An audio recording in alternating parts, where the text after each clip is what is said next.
11 नवंबर 2012। एक पड़ोसी अपने घर में मुड़ा हुआ मिलता है, सर में गोली का निशान। सूरज निकालने से पहले ही पुलिस एक नाम दुनिया के सामने रखती है, जॉन मैकेफी, वही मिलियनेयर जिसका एंटीवायरस दुनिया के आधे कंप्यूटर्स में चल रहा था। लेकिन जब पुलिस उसे सवाल करने पहुंचती है तो वो गायब हो चुका होता है। इसके बाद जो हुआ वो सुनकर आपके होश उड़ जाएंगे। वो 2 बार अपनी मौत का झूठा ड्रामा रचाता है, ग्वाटेमाला की जेल से निकालने के लिए रिश्वत देता है और पूरा 18 महीने तक एक यॉक पर FBI को उंगलियों पर नचाता है। ट्विटर पर अपनी सही लोकेशन बताकर उनका मजाक उड़ाता है। जब भी पुलिस उसके बिल्कुल करीब पहुंचती, वो गायब हो जाता।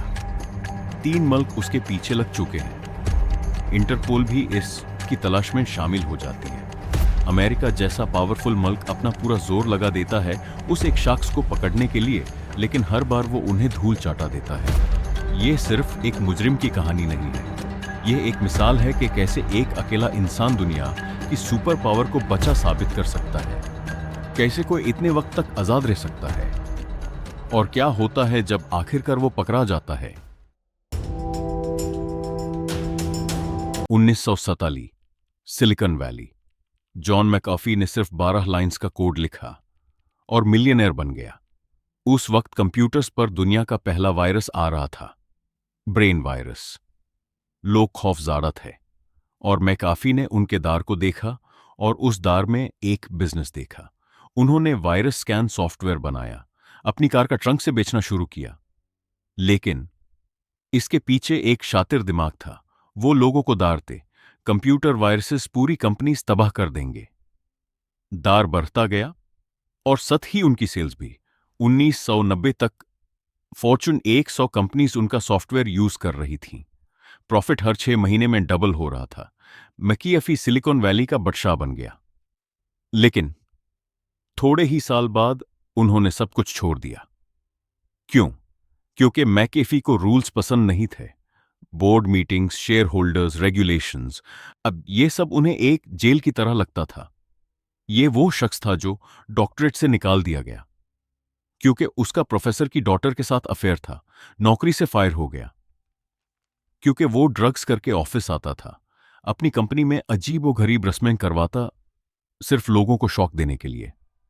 1993 में उन्होंने अपने सारे शेयर्स बेच दिए, $100 मिलियन में, और वहां से निकल गए पैराडाइज या जहन्नम। फाइनेंशियल क्राइसिस ने उनकी दौलत खत्म कर दी। 100 मिलियन से सिर्फ 4 मिलियन बच गए। तो उन्होंने सोचा, हुकूमत और सिस्टम ने मुझे लूटा है। 2009 में वो बिलीज चले गए। क्यों? क्योंकि वहां अमेरिका के साथ मुलजिम की वापसी एक्स्ट्राडिशन का मुआहिदा नहीं था, IRS का कोई डर नहीं था, और सबसे बड़ी बात, वहां कोई रूल्स नहीं थे। उन्होंने समंदर के किनारे एक विल्ला खरीदा, फिर जंगल में एक बड़ा कंपाउंड बनाया, हथियार बैंड गार्ड्स रखे और एक अजीबोगरीब जिंदगी शुरू की। दिन में वो प्लेन उड़ाते और रात को ऑटोमेटिक वेपन्स के साथ आग, बॉनफायर जलाकर पार्टीज करते। वहां के लोग कहते, ये अमेरिकन या तो पगाल हैं या बहुत खतरनाक। लेकिन मैकाफी को कोई फर्क नहीं पड़ता था। उन्हें लगता था कि उन्होंने अपनी एक अलग दुनिया बना ली है। लेकिन बिलीज में बाहर से आए लोग अपने रूल्स नहीं बना सकते। अप्रैल 2012, गैंग सप्रेशन यूनिट अचानक मैकाफी के कॉम्पाउंड पर रेड करती है। बिना किसी वारंट के गन्स पॉइंट करके सबको लाइन में खड़ा कर देते हैं। मैकाफी के चरकुत्ते बड़ी खतरनाक मस्टिफ स्नेसल के ऑफिसर्स पर हमला करने की कोशिश करते हैं। बान, एक शॉटगन ब्लास्ट और एक कुत्ता वहीं मर जाता है। तुमने मेरे कुत्ते को मार दिया, मैकाफी चीखता है। ऑफिसर्स उसे पकड़कर मिट्टी में मुंह के बल दबा देते हैं। 6 घंटे तक तलाशी ली जाती है। लैब का सारा सामान तोड़ दिया जाता है, राइफल्स और केमिकल्स जब्त कर लिए जाते हैं। और क्या मिलता है? कुछ भी नहीं, सिर्फ एक छोटा सा पेपर वर्क का मसला, एक बिना लाइसेंस वाली गन। लेकिन मैकाफी को एक रात जेल में डाला जाता है, जिसे लोग पिस हाउस कहते हैं, जहां खुला गुतर बहता था। अगले दिन उसे रिहा कर दिया जाता है। कोई चार्ज नहीं, कोई केस नहीं। लेकिन मैकअफी के दिमाग में अब एक स्विच फ्लिप हो चुका था। हुकूमत मुझे मरना चाहती है। यह उसका दार परनोया था या सच? मैकअफी का एक पड़ोसी था, ग्रेगोरी फॉल, फ्लोरिडा से आया हुआ एक 44 साल का अमेरिकन। फॉल को सुकून और खामोशी चाहिए थी, लेकिन मैकअफी के नौ कुत्ते पूरी रात भौंकते रहते। कभी कभी वो टूरिस्ट्स को भी काट लेते थे। फॉल ने बहुत शिकायतें की, मेयर से और खुद मैकअफी से भी। अपने कुत्तों को कंट्रोल करो, वरना मैं खुद संभाल लूंगा। मैकअफी ने साफ मना कर दिया। यूज अपनी हिफाजत के लिए वो कुत्ते चाहिए थे। नवंबर 9, 2012 मैकअफी के 4 कुत्ते अचानक जहर से मर जाते हैं। मुंह से झाग और तरप तरप कर मौत। मैकअफी आग बाबुला हो जाता है। किसने मेरे कुत्तों को जहर दिया? ठीक 24 घंटे बाद कत्ल। नवंबर 10, 2012 रात का वक्त। एक गोली चलने की आवाज आती है। अगले दिन सुबह ग्रेगोरी फॉल की हाउसकीपर उसकी लाश देखती है। वो खून में लात-पात पड़ा था। सार के पीछे से 9 मिलीमीटर की गोली मारी गई थी, बिल्कुल एग्जीक्यूशन स्टाइल। पुलिस फौरन मैकअफी के कॉम्पाउंड की तरफ भगती है, लेकिन जब वो वहां पहुंचते हैं तो गेट खुला होता है। घर पूरी तरह खाली है। जॉन मैकअफी भग चुका है। मैकअफी जंगल में घुस जाता है, अपनी गर्लफ्रेंड समांथा के साथ। पहले दिन वो रेड सांड में खुद को पूरी तरह दफना लेता है, सिर्फ नाक और मुंह बाहर। सांस लेने के लिए रेड के अंदर एक छोटा सा बॉक्स बनाता है। पुलिस उसके बिल्कुल ऊपर से गुजारती है, लेकिन वो सांस रोक लेता है। फिर अगले कुछ दिनों में वो पुरानी और सुनसान फैक्ट्रियों, वेयरहाउसेज में छुपता है।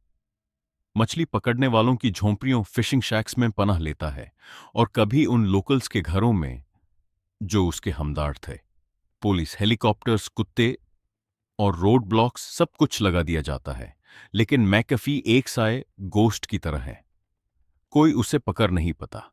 एक दिन वो टीवी पर स्विस फैमिली रॉबिन्सन फिल्म देखता है, जो जजीरे पर फंसे हुए लोगों की कहानी थी, और वो सोचता है, हां, मैं भी तो एक कास्टवे हूं।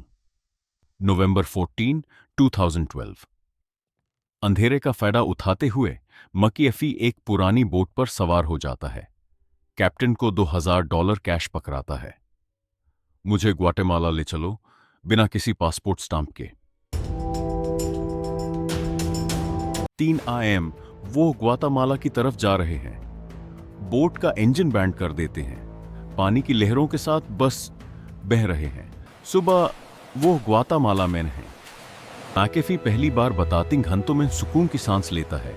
मैकअफी को स्पॉटलाइट चाहिए थी, तो वो वाइस मैगजीन से आर्टिकल प्रिंट करवाना चाहता था। इसलिए वो वाइस मैगजीन से कांटेक्ट करता है। मेरे पास एक्सक्लूसिव इंटरव्यू है। वाइस के जर्नलिस्ट्स अगली ही सुबह उसका घर आ जाता है। इंटरव्यूज होता है और फोटोस लेते हैं। वो एक पुरजोश ब्लॉग पोस्ट डालते हैं, हम हिफाजत से पहुंच गए हैं। ये आर्टिकल जंगल में आग की तरह वायरल हो जाता है। अब मैकअफी खुश है और अपनी वाइफ का साथ एक जिंदगी गुजारना का सोचता है। लेकिन कुछ ही घंटों में एक हैकर ट्वीट करता है, जॉन, मैंने तुम्हें ढूंढ लिया। अपनी फोटो का EXIF डेटा चेक करो। फोटो में GPS कोऑर्डिनेट्स थे, बिल्कुल सही लोकेशन। अब दुनिया की हर इंटेलिजेंस एजेंसी, हर पुलिस फोर्स जानती है कि मैकअफी कहां है। दिसंबर 5, 2012 ग्वाटेमाला की पुलिस होटल में घुस जाती है। मैकअफी को होटल की लॉबी से पकड़ लेती है। तुम्हें इलीगल एंट्री के लिए अरेस्ट किया जाता है। 48 घंटे में तुम्हें बिलीज वापस भेज देंगे। मैकअफी के लिए बिलीज वापस जाने का मतलब मौत थी। The final trick. दिसंबर 6, 2012 डिटेंशन सेल के अंदर मैकअफी अचानक जमीन पर गिर जाता है और जोर से अपना सीना पकड़ लेता है और कहता है, मी कोराजोन। गार्ड्स पैनिक में आ जाते हैं और मैकअफी का सेल की तरफ भगते हैं और उसका डोर खोलता है। जल्दी से एम्बुलेंस बुलाई जाती है और उसे हॉस्पिटल ले जाते हैं। कुछ ही घंटों में पूरा टीवी पर, हर एक न्यूज चैनल पर ब्रेकिंग न्यूज चलती है। जॉन मैकअफी को 2 हार्ट अटैक्स हुए। ग्वाटेमाला हुकूमत डर जाती है कि कहीं कोई इंटरनेशनल मसला ना बन जाए। वो डिपोर्टेशन रोक देते हैं। रिपोर्टर्स हॉस्पिटल के बाहर जमा हैं। एमसीएफई ऑक्सीजन ट्यूब्स के साथ स्ट्रेचर पर हैं। कैमरास के सामने दाढ़ का नाटक करता है। 40 घंटे बाद डॉक्टर्स कहते हैं यह बिल्कुल ठीक है, दिल को कोई मसला नहीं हुआ। मां की अफी प्रेस को देखकर मुस्कुराता है। जाहिर है मैंने हार्ट अटैक का नाटक किया था, सांस रोककर ब्लड प्रेशर को ऊपर ले जाना। Academy award level acting. इस अफरा तफरी में ग्वाटेमाला की गवर्नमेंट एक फैसला लेती है, इससे बेलीजे नहीं, अमेरिका भेज दो। दिसंबर 12, 2012 मायामी एयरपोर्ट मैकअफी बाहर निकालता है, बिल्कुल आजाद। दो मुल्कों की पुलिस को एक मेडिकल नाटक से चेकमेट कर दिया। सरकारी एजेंट्स थोड़ी सवाल जवाब करते हैं, लेकिन अमेरिका में उस पर कोई केस नहीं था। वो बाहर निकलता है, कैमरास को देखकर ग्रिन करता है। अपने घर वापस आकर अच्छा लग रहा है। जनवरी 2013 पोर्टलैंड, ओरेगन। जॉन मैकअफी शादी करता है जैनिस से, एक फॉर्मर मायामी प्रोस्टिट्यूट जो उसे पूरे 30 साल छोटी है। दोनों की मुलाकात उस पहली रात हुई थी जब वो अमेरिका वापस आया था। वो एक रेंटेड कॉन्डो में सेटल होते हैं। जॉन एक आम घरेलू जिंदगी की कोशिश करता है। सुबह की कॉफी, पार्क में लंबी वॉक्स और रात को नेटफ्लिक्स। लेकिन यह एक्सपेरिमेंट सिर्फ 4 महीने चलता है। वो बोरे हो जाता है, बिल्कुल सेंसलेस हद तक। गर्मियों तक आते आते उसका पुराना पगालपन फिर से जाग उठता है।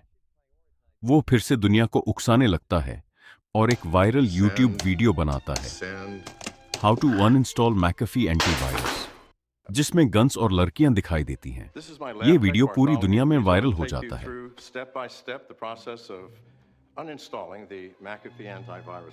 वो साइबर पार्टी के साथ अपनी प्रेसिडेंशियल कैंपेन का ऐलान करता है। बिटकॉइन का सबसे बड़ा सपोर्टर बन जाता है।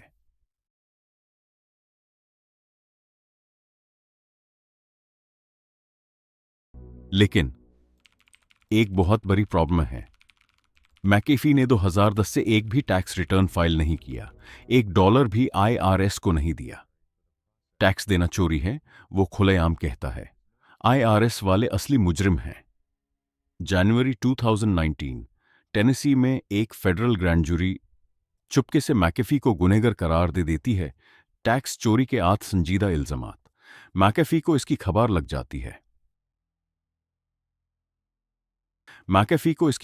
जाती है। सरेंडर करने के बजाय वो अपनी यॉट के इंजन स्टार्ट करता है और कैरिबियन के समंदर में कहीं गायब हो जाता है। 18 months ऑन द रन, 18 महीने फरारी के, क्यूबा, डोमिनिकन रिपब्लिक, बहामस और शायद वेनेजुएला।